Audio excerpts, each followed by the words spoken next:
Assalamualaikum warahmatullahi wabarakatuh. Perkenalkan kami dari kelompok 2, kelas 223 PE.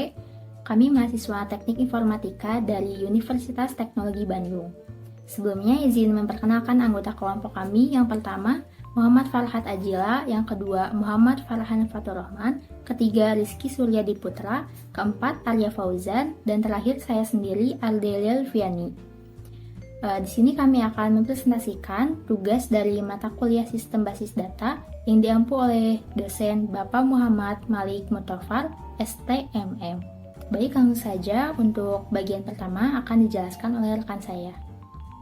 Baik, pertama instalasi MySQL. Nah, di sini untuk lebih mudah kita install MySQL dan PHP-MyAdmin-nya bisa di Xampp ya. Nah, untuk Xampp-nya di sini saya sudah download. Jadi kita tinggal buka saja Xampp-nya.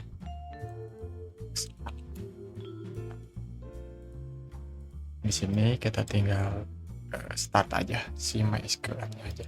Setelah itu untuk mengakses MySQL, di sini kita harus membuka command prompt. Caranya seperti ini. Kita masuk ke run, kemudian ada cmd, masuk oke. Nah, di sini kita sudah masuk ke command prompt. Kita sudah masuk ke cmd-nya. Setelah itu kita harus login. Nah, karena kita sudah menggunakan Xampp, kita ketikkan saja cd karena file saya di local disk C.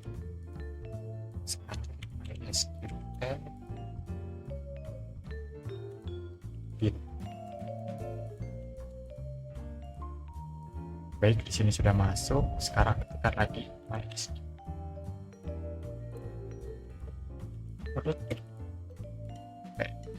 Nah, setelah seperti ini, kita harus memasukkan password. Kita kosongkan saja passwordnya. Nah, di sini kita sudah masuk ke MySQL. Setelah itu untuk data definition language, untuk membuat database-nya itu mengetikkan perintah create database, terus nama database-nya kita di sini tuliskan saja jangan lupa titik koma. Nah, di sini kita sudah buat database-nya. Terus bagaimana cara melihat database-nya? Nah, di sini kita buat aja perintahnya lagi, show databases. Nah, di sini untuk list database-nya ada ya ini. Kemudian untuk mengakses database kita bisa menggunakan perintah use. Kemudian nama database-nya yaitu database change. Nah, di sini yang asalnya non jadi praktikum ya. Berarti kita sedang menggunakan database praktikum. Nah, kemudian untuk menghapus database kita menggunakan perintah drop di database. Kemudian nama database-nya apa? Nah, query oke, Nah, kita kembali lagi ke not karena memang praktikumnya sudah dihapus gitu ya. Kita coba lihat database. Sudah nggak ada ya. Oke. 3.4 membuat tabel. Setelah menciptakan suatu database dan mengaktifkan database tersebut, maka dapat dilakukan perintah pembuatan tabel. Create tabel. Perintahnya create tabel nama skor tabel, nama flight 1 tipe data size, nama flight 2 tipe data size. Contoh MySQL create tabel mahasiswa name clear, nama clear 40, alamat clear 100. Melihat tabel dan struktur tabel. Untuk melihat seluruh tabel yang telah dibuat sebelumnya dengan syarat sudah berhadapi database yang mempunyai tabel tersebut. Perintah MySQL slow tabel. Sedangkan untuk melihat struktur dari masing-masing tabel, perintah descript tabel, descript nama underscore tabel. Contoh MySQL descript mahasiswa. 3.5 itu code table. Constant yaitu aturan atau batasan yang sengaja kita terapkan pada tabel untuk menjaga integritas dan konsisten data. Ada 5 aturan constant yang biasanya diterapkan pada tabel. Constant biasanya diterapkan saat melakukan create table atau bisa juga saat enter table. Berikut ini 5 aturan constant pada MySQL, yaitu primary key, foreign key, unique, not null, dan check. Untuk lebih memahami penggunaan constant tersebut, kita coba terapkan pada skema order entry. Berikut ini adalah diagram relation atau relasi antar table dari skema order entry. Untuk satu skema, kita buatkan satu database untuk menerapkan skema tersebut dalam sebuah database.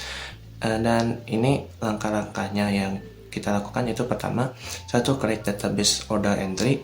2. Buatlah tabel skema order entry dengan memperhatikan urutan, mulai dari tabel kuat yaitu tabel hasil dari integritas tunggal dan tanpa foreign key.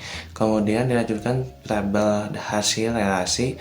Dalam kasus order entry, urutan tersebut yaitu vendor, customer, product order, product not order, item. Dan 35.1 penerapan constraint pada skema order entry. 1. Terlebih dahulu kita buat database-nya dan use database. 2. Buatlah tabel vendor dan tabel customer. 3. Buat tabel produk dan order. 4. Buat tabel product note dan tabel order item. Dan perhatikan juga tabel order item memiliki konten primary key 2 kolom sekaligus karena menerapkan surrogate atau kunci pengganti. Nilai otomatis dan nilai default. Nilai otomatis atau auto increment, suatu nilai otomatis merupakan suatu field yang diisi secara otomatis oleh sistem. Biasanya paling banyak digunakan pada primary key. Tipe data kolom yang akan di-set nilai auto increment adalah integer. Perintahnya auto increment. Contohnya, create table mahasiswa dalam kurung ID integer 5 not null primary key auto increment titik. Name char 8 not null titik. Nama mahasiswa parchar 50 titik. Jurusan parchar 200 titik. Fakultas parchar 30 tutup kurung titik koma. Nilai default. Suatu nilai default merupakan pemberian nilai secara otomatis oleh sistem terhadap suatu field tertentu dengan nilai 0. Perintahnya default nilai default. Contohnya, create table matkul, kode matkul integer, not null primary key, nama matkul parchar 30, SKS integer default 0, semester integer default 0, tutup kurung, titik koma. Tipe InnoDB dan ExtraDB. InnoDB merupakan storage engine yang sering dipakai di website. MySQL memberikan pilihan beberapa table engine untuk setiap tabel yang ada.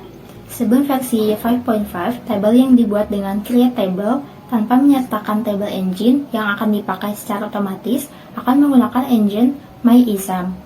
Pada versi 5.5, default table engine diganti dari MyISAM menjadi InnoDB. Storage engine ini sering dikenal karena mempunyai fitur transaksi seperti commit, rollback, dan crash recovery, layaknya Oracle. Di samping itu juga mempunyai fitur tabel relasi dan integritas foreign key.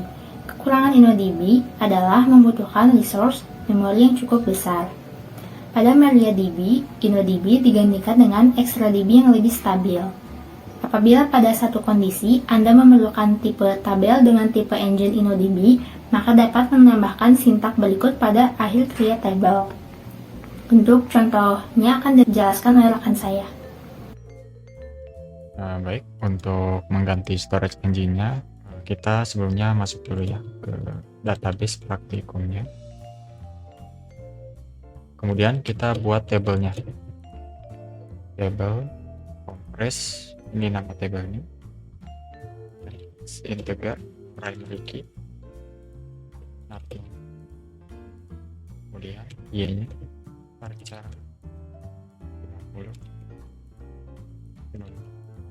Nah, untuk menggantinya kita tulis di sini engine sama dengan storage engine-nya apa, INNODB.